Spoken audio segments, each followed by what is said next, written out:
Bonjour et bienvenue sur ce second épisode du MK Framework.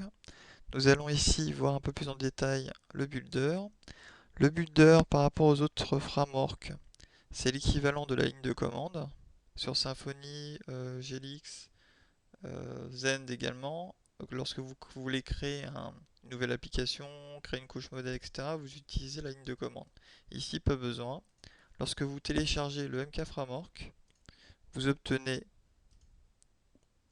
vous obtenez un répertoire zip. Lorsque vous le dézippez, vous allez dans votre répertoire web sur ce répertoire du framework qui contient à la fois le builder et la librairie du framework. Donc là, comme vous pouvez le remarquer, vous avez deux onglets, un qui vous permet de créer un nouveau projet et un second qui vous permet d'administrer les existants. Lors de la création d'un premier projet, vous avez le choix entre créer une application vide, créer une application avec exemple pour voir un petit peu comment fonctionne le framework, ou créer une application compatible Bootstrap pour avoir une application responsive dès le départ. Donc ici, nous allons créer une application vide normale. Donc là, je crée un projet exemple. Voilà.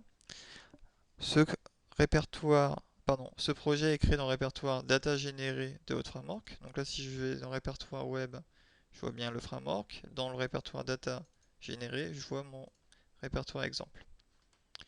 Donc, je vais vous montrer l'arborescence de ce nouveau projet qui vient d'être créé, qui est le répertoire exemple. Voilà, donc vous avez un répertoire conf qui contient à la fois le fichier de configuration des connexions, un fichier de configuration mode qui vous permet d'indiquer si vous êtes en dev, test ou production, un fichier pour les différents chemins des, des éléments du framework, les logs, le répertoire d'upload, le répertoire qui contient les langues, le cache, etc. Vous avez également un fichier vous permettant de définir vos routes pour l'URL writing, mais ça on y reviendra dans un prochain épisode. Et le dernier, mais last but not least, comme on dit, qui contient l'ensemble des variables importantes du framework pour votre application. Donc, est-ce que le cache est activé ou non, combien de temps il dure, l'encodage utilisé sur l'application, les langues qui sont autorisées sur les fichiers de langue, l'authentification, etc. Je reviendrai dans un prochain épisode. Donc là, je ferme tout. Donc vous avez également donc, un répertoire data qui contient donc, votre répertoire de cache, les fichiers CSV si vous en avez en tant que base de données ou en tant que fichier simple. EasyVital qui contient vos différents fichiers de langue, IMG qui contient des fichiers d'image, JSON 1, et log qui contient donc les logs de votre application. Ensuite, vous avez layout qui contient les différents layouts de votre application. Un layout correspond à un template général pour votre application. Modèle qui contiendra donc vos classes modèles. Module qui contient vos différents modules. Là, par défaut, vous en avez déjà un de départ.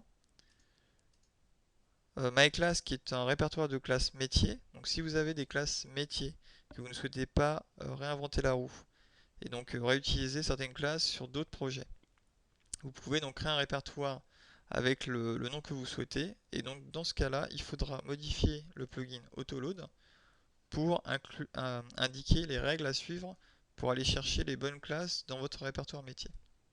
Voilà, mais j'y reviendrai dans un prochain épisode. Vous avez également donc le répertoire plugin qui contient tous les plugins de votre application et public qui est le web root, c'est-à-dire le répertoire racine web de votre application. Ceci pour des raisons de sécurité. Lorsque vous mettrez en production votre application, vous mettrez en document root le répertoire public. Ainsi, les internautes ne pourront pas accéder ni au répertoire plugin, myclass, module, modèle, layout, data, etc. de votre application. C'est pour des raisons de sécurité. Voilà pour la présentation de l'arborescence. Nous allons maintenant revenir au builder. Que nous permet de faire ce builder? Eh bien, ce builder nous permet de faire trois choses. Un, tout simplement, voir le site que vous venez de générer ou sur lequel vous travaillez. Donc là, tout bête, juste un lien permettant de voir l'application générée. Un deuxième lien permet d'éditer le projet et ainsi de créer la couche modèle, un module, un CRUD, etc. Nous verrons ça juste après. Mais également la possibilité d'explorer le projet. C'est-à-dire d'explorer le projet. Donc là, on voit l'arborescence de l'application exemple, avec son répertoire conf, data, layout, etc. Mais vous avez également la possibilité de déplier, de cliquer sur les différents fichiers et d'avoir par exemple une navigation interfichier. Par exemple, ici je suis sur un module, je charge une vue qui s'appelle défaut index, si je clique dessus, je vais sur la vue en question. Vous avez également la possibilité, par exemple comme là, si c'est surligné en jaune, de voir une documentation contextuelle. Donc là j'ai cliqué sur la classe New View, je clique et j'ai la documentation de cette classe View. Voilà, donc l'explorateur de projet est assez pratique sur beaucoup d'aspects. Je vous invite à l'utiliser euh, en parallèle de votre éditeur de code. Il vous permettra de gagner du temps et des fois de ne pas avoir à chercher dans la documentation sur le site, mais plutôt de passer par l'explorateur de projet. C'est plus pratique. Donc voilà, je reviens sur le builder. Donc je vous ai présenté les trois grandes choses que vous pouvez faire avec le builder. J'en ai omis une qui est arrivée il y a peu de temps qui s'appelle exporter le projet qui permet au moment de livrer en production de vous faciliter justement cette migration. Alors, pour éditer le projet, nous allons créer une base de données, d'accord? Et nous allons l'utiliser dans le builder pour voir justement à quel point on peut interagir avec. Donc, dans une base de données MySQL, ici, j'ai créé deux tables, une article et une auteur. D'accord? Donc, la base s'appelle tutoriel. D'accord? Je veux y accéder sur mon site exemple. Il va falloir que je crée la couche modèle, mais pour cela, si je clique sur la couche modèle, il va me demander quel profil de connexion utiliser. Or, les profils de connexion, je ne les ai pas encore renseignés. Donc, on va aller sur l'application, ici, dans répertoire configuration, connexion. Alors, là, ce que vous avez, c'est un exemple de chaque type de connexion que vous pouvez avoir sur une application du MK Framework. Donc ici, moi, je me connecte donc à un serveur MySQL. Je vais utiliser PDO. Donc je vais utiliser ce profil-là. Les autres, je n'en ai pas besoin. Donc les autres, je peux les supprimer. J'en ai pas besoin. Par contre, faites bien attention à garder la section DB. Sinon, justement, dans le framework, on ne saura pas où chercher les connexions. Donc PDO MySQL exemple, c'est un exemple de nommage de cette connexion-là. Cette connexion-là permet de se connecter à ma base tutoriel. Je vais tout simplement l'appeler tutoriel. Tutoriel, tutoriel. Voilà. La base de données s'appelle tutoriel, mais vous auriez pu appeler ici un autre nom. Tutoriel, c'est sur localhost, MySQL, route pour le test. Donc là, déjà, on va pouvoir se connecter à notre application. Donc là, si on retourne sur le builder et qu'on réactualise la création de la couche modèle, il nous propose qu'un profil qui est celui que l'on vient de créer. Je clique sur tutoriel et que vois-je? Je vois les différentes tables qu'il peut lister à partir de ce profil de connexion. Donc il voit bien mes deux tables, article et auteur. Alors, pour le premier exemple d'utilisation du builder, on va bien paramétrer ces classes modèles afin de nous permettre de générer un CRUD beaucoup plus facilement. Donc là, l'idée du CRUD, ça va être de pouvoir administrer les articles et les auteurs beaucoup plus facilement. Donc l'article est lié à un auteur, d'accord, mais on ne va pas rentrer dans chaque article le nom de chaque auteur. On utilise une clé externe, d'accord, qui référencera l'ID de l'auteur. Et pour faciliter l'affichage de cet auteur, on va demander lors de la génération de la classe qu'il ait une méthode qui s'appellera getSelect et qui retournera un tableau avec comme clé primaire l'ID et comme valeur le nom. Alors ceci est fait à la génération, mais vous pourrez modifier la méthode getSelect qui aura été créée. Donc là, je vais créer ces deux classes, c'est ce qu'il a fait. Il m'indique que ça a bien été fait avec succès et il indique également le nom et le répertoire dans lequel ont été créées ces deux classes. Donc là, si on retourne sur notre code, Je retourne dans modèle, on voit bien modèle article et modèle auteur. D'accord? Donc on va regarder par exemple modèle article. Modèle article contient donc le nom de la classe abstraite, le nom de la table en base de données et le profil de connexion. Vous voyez ici deux types de connexions, deux types pardon, de requêtes. Une qui va retourner find one, donc un élément, qui va retourner un objet, et une autre find many qui retourne un tableau d'objets. Vous voyez également comment on passe des paramètres sécurisés avec un point d'interrogation. Donc en premier paramètre, vous avez la requête SQL avec un point d'interrogation ou divers points d'interrogation sur les éléments variables. Et en deuxième, troisième, quatrième, cinquième paramètre, vous avez les différents arguments. Donc là, ce que nous allons faire, nous allons créer un CRUD. Alors qu'est-ce qu'un CRUD? Alors CRUD signifie Create, Read, Update and Delete. Ce sont les actions que l'on fait habituellement sur une base de données. C'est-à-dire que on crée, on affiche, on permet la modification, l'ajout et la suppression. Donc là, nous allons créer un CRUD sur les auteurs, par exemple, au départ. Donc, il nous demande le nom du module à créer. Donc là, c'est auteur. Vous pouvez mettre un autre nom si cela vous chante. Vous avez également la possibilité de cocher et décocher les différentes actions qui seront créées. Donc là, vous avez de base de formulaire d'ajout, de modification, de suppression et de détail. Ceci peut vous permettre facilement de créer par exemple un module commentaire. Un module commentaire, vous allez créer un module commentaire, vous allez permettre uniquement l'ajout, ni la modification, suppression et ni le détail. C'est-à-dire que vous aurez une liste des commentaires et en dessous vous aurez un formulaire pour en ajouter. Donc là, nous allons créer un module pour nos auteurs. Nous souhaitons modifier nom et prénom et ce sont des champs de type texte. Ce ne sont pas des textes ARA, des dates ou de l'upload. Donc là, on crée. Lors de la création, comme d'habitude, le builder nous indique quels sont les fichiers qu'il a créés. Donc on voit bien dans quel répertoire il a créé.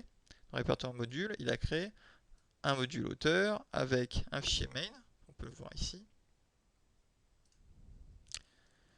Module, auteur, un répertoire view qui contient donc toutes les vues de l'application et un fichier main qui correspond à un contrôleur sur les autres frameworks. Donc voilà, donc là nous avons créé un premier module. Nous pouvons, grâce au builder, cliquer dessus pour voir le module qui vient d'être créé. Donc on voit le module auteur. On peut ajouter, donc, je me suis trompé, Victor. Voilà, j'ajoute. Donc là j'ai bien un nom, je peux mettre également Asimov. Isaac, pardon. Voilà, j'ai créé deux auteurs. Maintenant, je vais revenir au builder. Je vais permettre également la création d'un CRUD pour les articles. Donc, je clique sur le modèle article. Toujours pareil, il me propose le nom de l'article, le nom pardon, du module, article par défaut, et les différentes actions.